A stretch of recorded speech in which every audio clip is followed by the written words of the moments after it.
Hey everyone, welcome to the Made It in Music podcast. Today I'm talking with Josh Simons about networking in the music industry. Josh Simons is the CEO and co-founder of Vampr, the world's largest and most active social professional network for musicians. Prior to running Vampr, Josh Simons spent the better part of a decade as a successful artist, songwriter, and producer. As a producer and songwriter, Simons has shared credits with Travis Scott, Troye Sivan, and Kanye West, to name a few. This was recorded along with our live online audience from our Song Chasers community. You can learn more about Song Chasers at joinsongchasers.com. For now, let's dive into the episode. All right. What's up, everybody? How's everybody doing? Good to see y'all. Some familiar faces that we just saw at boot camp last week. I've been reading some posts on our Song Chasers community, people saying, man, does anybody else feel like they're on coming off a high? It's like a little bit of a crash when you come home from a 3-day boot camp event. So I've been reading a lot of that. It's good to see you, Victoria. How you doing? Burgess, good to see you. The Dragon, that's a cool name. Amy, Carlotte, Kristen, it was good to see you last week. Charlene, Susan, John, Jessica, Greg, how you doing? Nice video, by the way. Greg just posted a new video on our Full Circle Music YouTube channel. Got to check that out. Ted's on, Vanessa, Pete, Jordan, Carla, Bryce, Kathy, Shireen. Everybody saying welcome back. Nicole, Jesse, Lauren, Brittany, Matthias, Chuck, Suzanne. So sad I wasn't there. Thanks for sharing a little bit on IG. No worries. Hey, well, we've got an exciting guest for y'all today. We are going to be diving into this will be kind of our last event for the month of March with the theme of networking in the music industry. Just a disclaimer: I am at home right now. I ended up coming down with COVID the day after boot camp, and so I'm home on my 5-day quarantine, and I'm feeling fine. It's a little. Anyway, so in case my internet should be pretty stable, but in case it's not, then really may have to jump in and kind of keep the conversation going. But we've got an awesome guest with us today. We've got Josh Simons in with us. Simons or Simmons? I'll make sure I'm pronouncing your name right. Oh, it's Simons, but Simons. I got it. However you like, Seth. It's fine. I got it correct. Okay, first time. Josh Simons.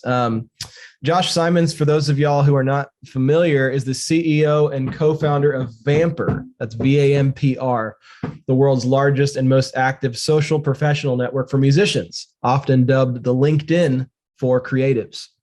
Josh Simons has grown Vampr into a multi-award-winning platform, including a most prestigious nod from Apple with an inclusion in their Best of the Year list. Prior to running Vampr, Josh Simons spent the better part of a decade as a successful artist, songwriter, and as a producer. As a producer and songwriter, Simons has shared credits with Travis Scott, Troye Sivan, and Kanye West, just to name a few. In April 2020, Simons was named in the Music Network's 30 Under 30 list, in addition to being voted Reader's Choice. Simons holds a Bachelor of Business from Swinburne University. So, Josh, thanks so much for being on with us today for our Song Chasers group. What a hell of an introduction. Thank you. We could just wrap it up. We could just wrap it up there. Hey, well, you've got a lot going on, man. So thank you for taking the time to come and share with us. Yeah, my pleasure. Yeah. So that's where you are now. Where did you start? How did you get into music? That's a great question. So, I came from a family that was sort of quite deeply embedded in the music industry. My granddad started a publishing company in England in the 40s called Leeds Music that was bought by Universal Pictures and is what we now know today as Universal Music Group. And so he was the chairman of that entity until he passed away in the year 2000. So it's a pretty, big legacy to live up to, I suppose. And that carried forth through to my father, who published Paul McCartney, and my mum, who sort of worked for Warner's. And so then when the baton was passed to me and my brother, it seemed inevitable that we'd probably head into the world of music. But I never really knew what side I'd head into. It started off with management when I was about 20. Then I was frustrated with the bands that I was managing. So I was like, screw it, I'm going to create my own band. And that took off very quickly in Australia and exactly nowhere else. But, within 6 months we were playing festivals and we were on the radio and national TV and all that kind of exciting stuff. And that lasted for about 5-10 years. And then I started Vampr when I got frustrated that the career was hard to replicate in other markets. And it was like, I don't have another 5 years to build up a whole new market from scratch, which is a problem that a lot of artists face. And so I was like, we've got to find a technological solution that is going to alleviate this problem for the next generation of musicians. And that's what we're trying to do with Vampr. That's awesome. Can you, and congratulations on all your success, by the way, can you clarify or maybe define that problem just even more so, just so everybody's really clear on what Vampr is trying to solve? Yeah. So like when you think about music tech, I think a lot of people understand and appreciate that there's never been an easier time to distribute your music, get publishing representation for your tracks, build a fan base on TikTok or Instagram or what have you. Upload your music, host it on SoundCloud, distribute through CD Baby, all that kind of stuff, right? There's places to do all these things, but there's a couple of issues with that. It's almost too easy. So there's a signal to noise ratio problem. It's harder to break through than ever. There's 40,000 new songs a day. So you're fighting against all of that noise. Your experience as an artist is fragmented across 10 odd services. So you've got all these different logins and accounts and subscription fees, and it's expensive and it's time consuming. But there's also, on top of all of that, not a single platform actually addressing the personnel problem. So when you think about collaboration in any creative arts, but especially music, nothing is possible without working with someone else, like literally nothing. From even at its most fundamental, if you think about a singer-songwriter who wants to put on a club show in front of 50 people, you've still got to deal with promoters, you've got to deal with the venue, you might have to deal with the PRO, you've probably got to deal with some merch people, maybe your fans. So it always comes down to people and people working together to achieve a common end goal. And it's not a sexy problem. It's not a problem that your Spotify's or your Universals or anything like that are looking at, but it's a fundamental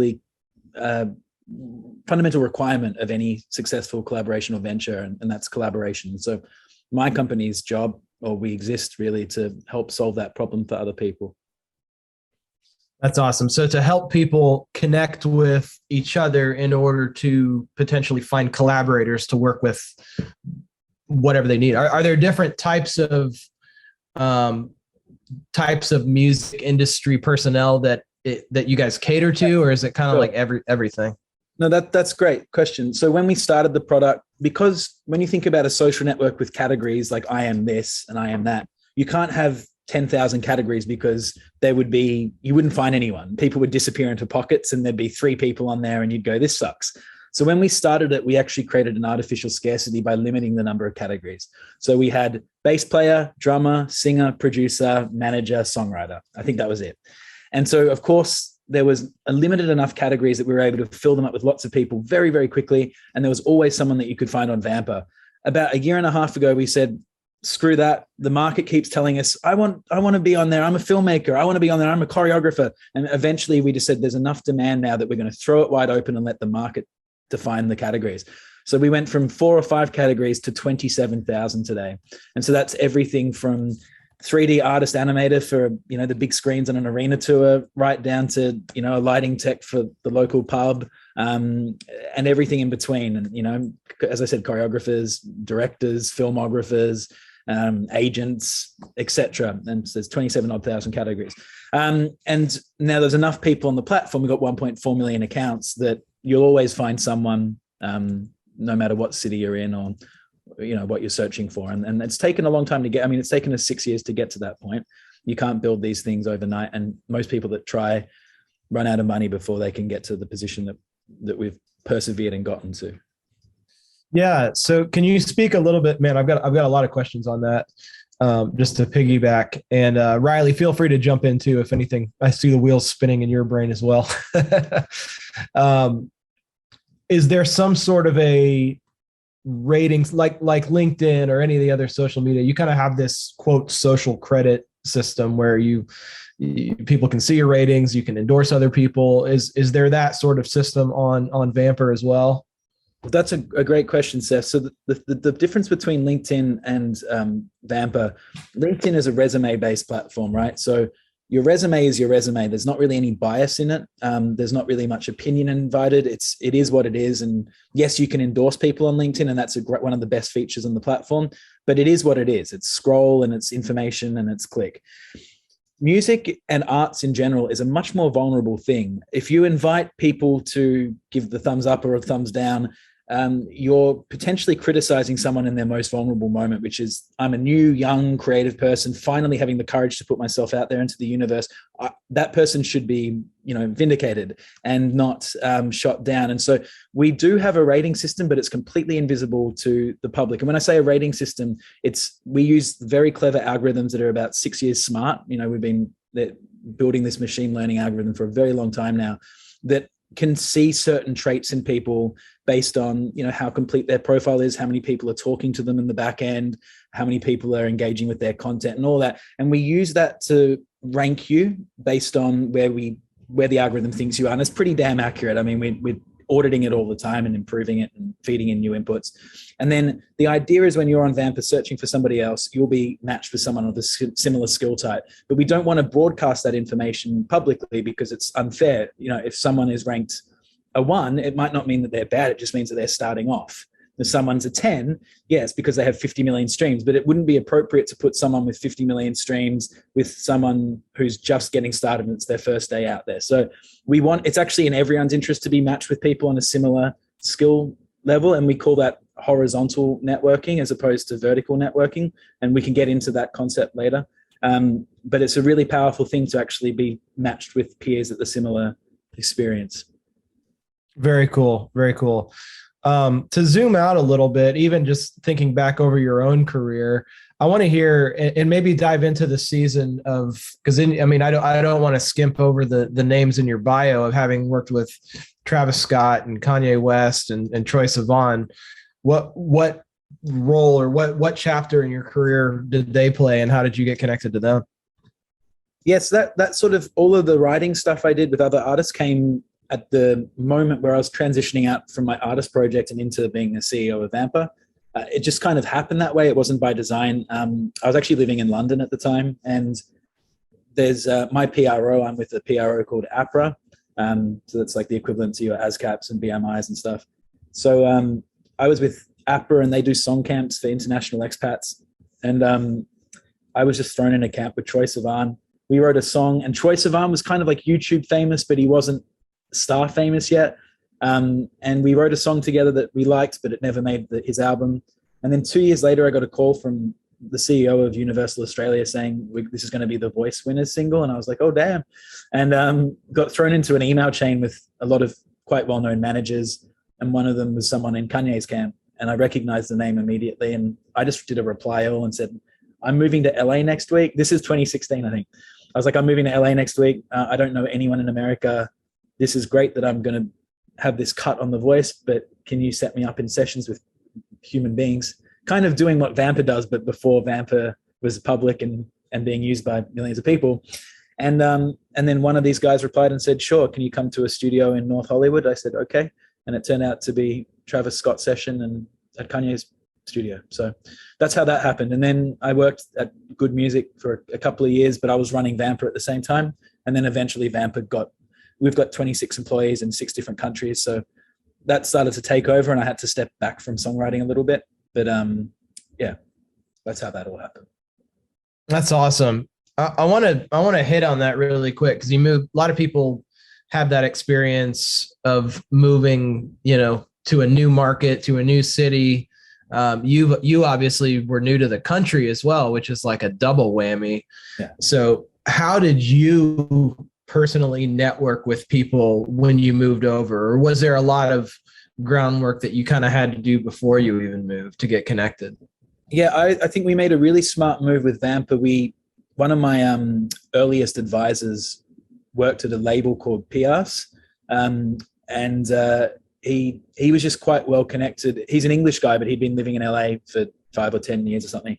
And so we brought him on to be our ground advisor to prepare me for the move, because we knew that when my company was moving me, we were setting up an office. They were moving me over as CEO. So I had to have some contacts and I had to have some sort of, people to get the ball rolling with as soon as I landed. We didn't want to be meandering and trying to look up the white pages or whatever to work out who to get in touch with. So he laid the groundwork for me. I was very fortunate, because not everyone has the ability to hire an assistant for 4 months prior to arriving in a new city. And So I was very lucky in that respect. But yeah, we got there. We hit the ground running. We were working out of an office in Abbot Kinney, which is, trendy part of Santa Monica and right in the heart of the tech hub there. So I was just very lucky, to be honest. I can't really say much more than that.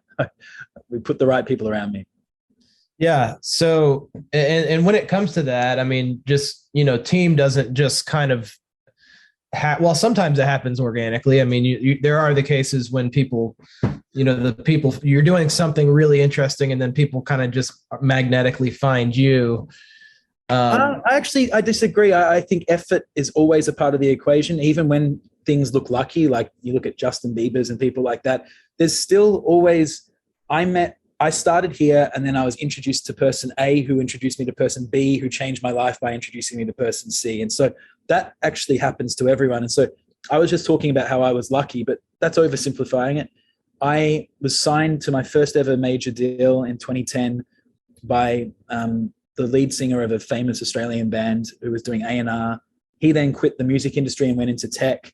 I then asked him to be my co-founder, and his co-founder on a previous product was the guy that I hired as my advisor in America. So you can actually draw, it's a bit of a zigzag line, but it's actually one person introduced me to that person who introduced me to that person. And so you work hard at that. That doesn't happen by complete fluke. You have to put yourself out there. You have to be willing to be told no. And I get told no 90 times a day. We're in the middle of a funding round and I must have spoken to close to 80 firms at this point, and most have said no. So and it's the same as when I was a songwriter, every idea that you bring, probably 9 out of 10 of them get rejected by the artist. And that's absolutely okay. It's part of being in this industry. It's about thick skin, resilience, and also about, you need that competitive streak, I think, in your heart that makes you go, okay, well, if they said no, that just means I got to come back with something even better. And rather than see it as a criticism, it's just use it as fuel. That's probably the advice I'd have there. Yeah, that's well said. And Carolyn Kate says, be willing to be told no. It's the best advice ever. Definitely agree with you there. Can you talk a little bit about maybe where that resilience came from with you? Like, how did you find that? Because that's not something that everybody just stumbles into, or a lot of people are not necessarily born with thick skin. Yeah. What were some of the ways that you kind of have been able to foster that and develop that over the years? I don't know. I mean, my father passed away when I was 2. And so there was and my mum brought me and my twin brother up, And I think it's quite obvious in hindsight that she was dealing with a lot of trauma and stuff, but at the same time had this like very admirable ability to just put on a brave face and troop on through absolutely any of the bull that came away.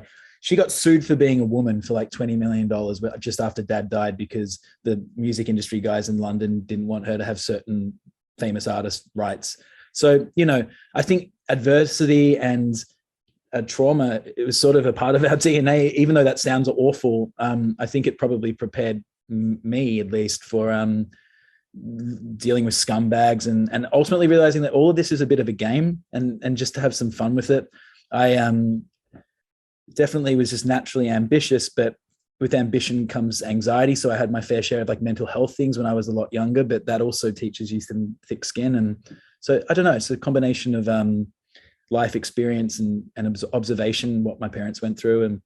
And but I do think you can learn thick skin. I really do. I don't think it's you only learn by doing. And so the first step is to put yourself out there and then brace yourself for the inevitable no that's going to happen at some point, probably straight away. But you just get better at it. It's like dating. You just got to try it a few times. And then eventually you sort of find a formula that works. Very, very good. So basically you kind of have the dating site for people in the music industry. Is that fair to say? Funny that you say that, because our user interface for one section of the app called Discovery uses the swipe interface because it gamifies networking. So networking is like, no one likes it. And people who tell you that they like it are probably sociopaths. Like, no one really likes, truthfully, networking, because you are putting yourself out there. For all the things that we just said is the reason why people hate networking. So the challenge when it comes to helping creatives network is, how do you make it fun? And our solution, and what sets us apart from any other competition out there, is that we've gamified networking. And so we use that swipe technology, or we call it binary decision making. And it allows you to, like, you see a profile, you see what they look like, you see how many artists you have in common, a snippet of their music starts playing, and within 5 seconds, you can make an audio-visual determination. Is this someone I want to collaborate with? And if you want to, you swipe right. If you don't, swipe left. It's really that simple. Very cool. So when somebody does find somebody they want to connect with, is that all handled within the Vampr platform? Or, like, let's say there's a songwriter on here who meets a producer who they like their tracks and they want to work with them. What's the process at that point? Yeah. So currently they would match on the app, or, accept each other's connection request rather, send each other some messages. What we do see a lot of is if someone really likes a specific part of someone's background. So let's say they really like their production sound and they're like, I just want to pay you to produce my song. That happens all the time. They often take it off platform at that point, which that's a security risk, but it's also a lost opportunity for us. So we're introducing some features to safeguard both the users and the company around that in the second half of the year, called Marketplace. But until that happens, what typically happens is they connect on Vampr, they develop the relationship on Vampr, and then at a certain point they'll jump ship and take the collaboration offline. Gotcha.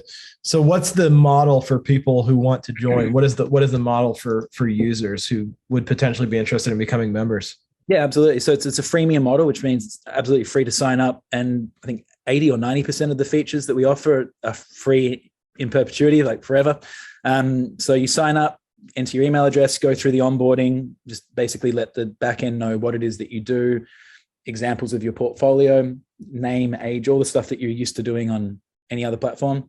Then you'll get through to the discovery section, start making your first few connections. Once you've made your first few connections, that opens up things like the feed and rooms. And those are destinations where you can speak with tens of thousands of your peers who are live at any one time and active. And that's where the fun stuff happens. Very cool. And what have been, maybe if any come to mind, just some success stories from users of Vampr?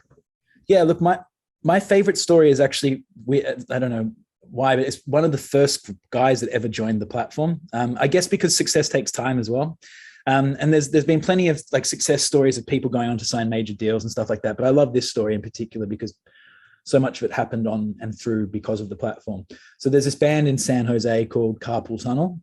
And it really started off as this guy, Ben, the lead singer, and he joined Vampr as one of our first users. I don't even know how he found out about it, but he found a drummer within, I think, a day.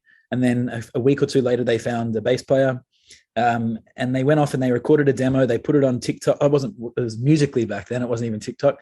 And they put it up on there and it kind of went, I wouldn't say viral, but it got tens of thousands of hits. And then that was enough to capture the attention of a Grammy award-winning producer, and who also happened to be on Vampr. And so then they collaborated, they made a song together, and then that collaboration got them signed to Pure Noise Records, and they're now touring the country. And so I just love that story because it's so organic. It all happened, as I say, because of the platform. And it's just a really beautiful outcome for a bunch of lovely, hardworking kids. I love that. So all started with him just finding band members ultimately, which is something that. And now they're living their dreams. Like they're literally touring the country, making a living from music. And I'm not saying he wouldn't have had that outcome without our platform, but it certainly sped the process up. And that's the whole point of Vampr. It's to take what would otherwise maybe take you a 5-year process to do, which is find that perfect team, and shrink that down to, minutes or days realistically. That's the ambition from our side. Very cool. Very cool. I want to zoom out because a lot of the people in our worlds are songwriters and artists. What would your advice be to songwriters about who should they be thinking about networking with? Like, obviously you've had the experience of having been a songwriter and having success as a songwriter. Who should they be thinking about networking with, and how should they be thinking about going about that? I would say make as many friends with producers as possible. Because producers these days, their role is changing. I mean, on the one hand, producers are getting more and more credits for songwriting because they're writing a fundamental part of the song, being the chords probably. But they also, because there's so many of them, there's not many that have really refined, polished skills in top lining. And top lining is like, there's just not enough people doing it, at least in a high level. So I would like find the thing that you do really well with songwriting, whether that is top lining. Maybe it's as specific as I'm really good at writing pre-choruses. Because I've been in sessions where it's such a high level of talent that they have the pre-chorus person that comes in just to do that, right? Find your niche, own your niche, and then find producers that need that niche. And that is like almost a guaranteed path to make money. At least it's a guaranteed path to be in demand. And then at a certain point, you will start making some royalties on that. And, once your catalog is up there with 50 releases, 100 releases, even if those songs aren't number ones, even if they don't even crack the charts, when you start to get that volume of releases out there, your recurring royalties each year will be enough to sustain a lifestyle where you'll be able to pursue bigger projects. And it is compounding, much like stock, which is why the companies like Hypnosis exist, and they're just out there buying catalogs, billions of dollars, because songs like stocks typically do just keep generating money year over year, and it does compound. So yeah, there's definitely a way to make a living from as being a songwriter without even having to be a star songwriter, if that makes sense. That's so good. And I love that you hit on the niche thing. And this is something that we talk about over and over again, that I'd rather people become an encyclopedia for one thing than be somebody who does everything. Yeah. There's too many all-rounders, especially out in places like Hollywood as well. I've never actually, I've done a lot of songwriting with Nashville artists who come out to LA because my publisher used to place me with them, but I've never been out in Nashville. I understand Nashville rules and equal splits and all that stuff, but I don't profess to know what the landscape is in terms of are there niche writers in Nashville, or are there all-rounders? Or you'll have to educate me on that. But certainly in Hollywood, there's too many all-rounders. But the good news there is when there's too much of something, it's really easy to differentiate yourself, and that instantly puts you ahead of the pack. So it's like a growth hack. Hack. For sure. And I guess in Nashville, it's probably about the same. There's producers, the track guys, track girls, there's top liners, and then there's your artists. So obviously under the top liners, there's different types of top liners depending on what genre you're in. Like in country, it's all about the lyric. Like the lyric comes way before the melody. But then that's where you can start to differentiate, is by genre as well too. Yeah. It's not just that you're the pre-chorus person or that you're the chorus person. It's that you're like the country lyricist. Yeah. And then like what I see happening here a lot as well, because genres are converging in such an interesting way these days, is, I'll be in a hip hop session or something, and then someone from the country world will say, we want that hip hop flair in a song like that. And then I've had it vice versa as well, with, oh, Josh, you're really good at doing sort of more traditional melodies. We want to bring you into something more urban and make it a bit more mainstream. And so it's just, I love what's happening with genre. I think you can use your strengths there also to go into different lanes than you otherwise might have thought to have explored, which is really exciting. For sure. Here, as we're closing out here in just a minute, I do want to open it up for some audience Q&A as well. So be thinking about what questions you might have. You can either type them out in the chat, or you can raise your hand on the Zoom functionality and we'll get to you. But the thing that I wanted to ask as we're closing out, because you hit on it, and I'm glad you hit on it, because networking it's a word that just feels slimy to so many people. So it's horrible. Give your best advice to people to, like, okay, well, how do I network? How do I build my relationships without feeling like I'm just trying to, gain something from someone? How do you navigate that? I'd say that the answer to your question is in the question. You said the word relationship. That should be your end goal. And it sounds a bit on the nose, but it's true. So if your objective is to get an outcome, you're first and foremost, I hate to say this, you're probably not going to achieve anything in that particular instance. If your outcome is, I want to build a relationship, even if you don't end up working with the person, you will still have a relationship with the person. And that is something that will come and reward you in spades in ways you cannot know now. It will reward you down the line in unforeseen ways. And because you went in there with no motive, right? So really, and that's a hard thing to do. And trust me, I'm still guilty. As recently as last week, I can think of a situation where I kind of had a motive, and I think I it up a little bit. And so you relearn that lesson time and time again. But if your motive is purely just to spark a relationship, you will get something out of it. If nothing else, you won't be disappointed. So set expectations low in that respect. But there are gig platforms. It's an important distinction, like the distinction between building relationships and having a transactional exchange. They are two wildly different things, and there's nothing wrong with one or the other. Like you can go on Fiverr and find someone who makes Fruity Loop beats, and if it suits whatever the project is, there's absolutely nothing wrong with paying him $80 or her $80, whatever it is, and getting that beat and using it. I mean, look at Lil Nas X, right? That worked. So there's nothing wrong with doing that, but just know that you're not building relationships, and so that the chances of longevity it greatly reduced. So anyway, I hope that answers the question. I think you're muted. There we go. Sorry about that. And yeah, I think you kind of answered that. Charlene said, what's the best way to build a relationship? And you kind of hit on that. The outcome is the relationship. It's not a result. It's not some ulterior motive. So I love that. That's good wisdom. If nobody's got anything else, we'll go ahead and kind of wrap it up there today. How can people connect with Vampr? If people are interested in it, how do people get signed up there? Yeah, so the website's vampr.me. So that's vampr.me.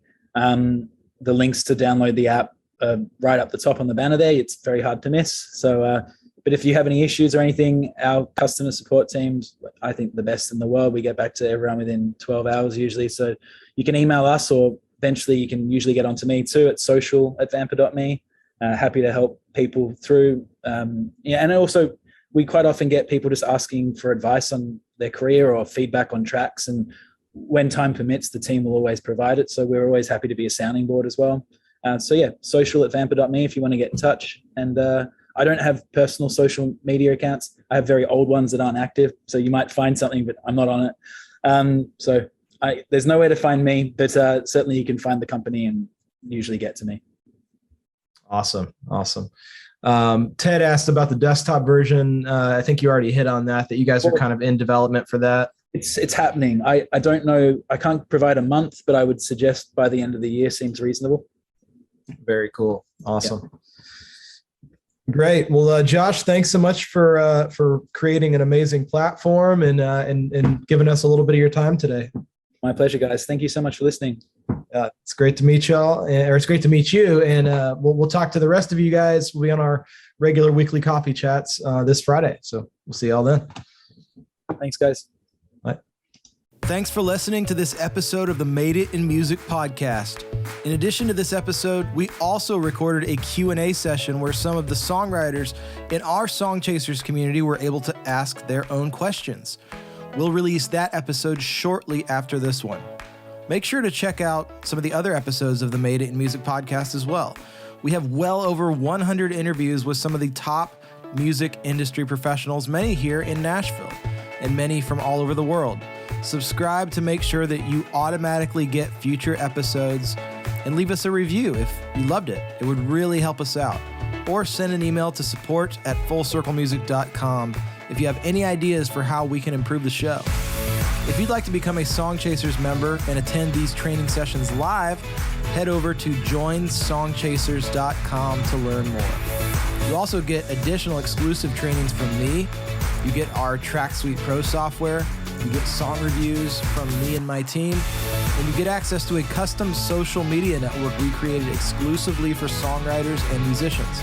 There's nothing else like it on the internet. Go to joinsongchasers.com to learn how to join, and check out madeitinmusic.com for more content and episodes from this podcast. See you in the next episode.